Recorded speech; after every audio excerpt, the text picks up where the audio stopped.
रूस और यूक्रेन का युद्ध पिछले 3 साल से चल रहा है। इस युद्ध में एक बार फिर आग धधक उठी है। यूक्रेन की राजधानी कीव दहशत से कांप उठी। रूस ने बड़े पैमाने पर बताया जा रहा है कि 100 से भी ज्यादा ड्रोन और मिसाइल हमले किए, जिससे यूक्रेन का कीव शहर पूरे धमाके और मशीन गनों की आवाज से गूंज उठा। इस तबाही वाले हमले में 8 लोग घायल हो गए और इस हमले से सहमे नागरिकों ने अंडरग्राउंड मेट्रो स्टेशन में छिपकर रात गुजारी। शहर में पूरी रात धमाकों की आवाज सुनाई देती रही और मशीन गनों की गोलाबारी से लोग कांपते रहे। कीव मिलिट्री प्रशासन ने बताया कि रूसी ड्रोन और मिसाइलों के मलबे शहर के कम से कम 4 इलाकों में गिरे। इस हमले में 6 लोगों को मेडिकल मदद की जरूरत पड़ी।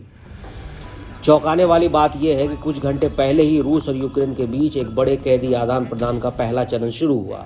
इस समझौते के तहत दोनों देशों ने हजार सैनिकों और नागरिकों की अदला बदली की योजना बनाई है, लेकिन उधर रूस ने कीव पर ही हमला बोल दिया। कीव के 4 जिलों में ड्रोन और मिसाइलों का मलबा गिरा, 6 लोग घायल हुए और 2 स्थानों पर आग लगी। कीव के मेयर ने नागरिकों को आगाह किया था कि 20 से ज्यादा रूसी ड्रोन शहर की ओर बढ़ रहे हैं। हमले के दौरान ओबोलोन जिले में एक मॉल और एक रिहायशी इमारत को नुकसान पहुंचा तथा टीम में तुरंत मौके पर पहुंची और बचाव कार्य शुरू हो गया। रूस यूक्रेन युद्ध में अब तक के सबसे बड़े कैदी आदान प्रदान में 390 यूक्रेनी नागरिकों को पहले स्टेज के तहत रिहा किया गया। राष्ट्रपति वोलोदिमीर जेलेंस्की ने कहा कि रिहाइयों की और उम्मीद है। दूसरी तरफ रूस ने भी समान संख्या में अपने सैनिकों को रिहा करने की पुष्टि कर दी है। हालांकि इस अदला बदली से युद्ध विराम की कोई उम्मीद नहीं दिख रही। 1000 किलोमीटर लंबी युद्ध रेखा पर अभी भी दोनों देशों के बीच भीषण लड़ाई जारी है।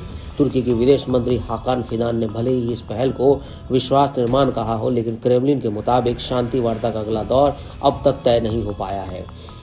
रूसी विदेश मंत्री सर्गेई लावरोव ने एक प्रस्तावित मसौदा दस्तावेज की बात कही है, जो युद्ध के बाद स्थायी और व्यापक आधार बन सकता है। वहीं यूरोपीय नेताओं ने रूसी राष्ट्रपति पुतिन पर कई आरोप लगाए।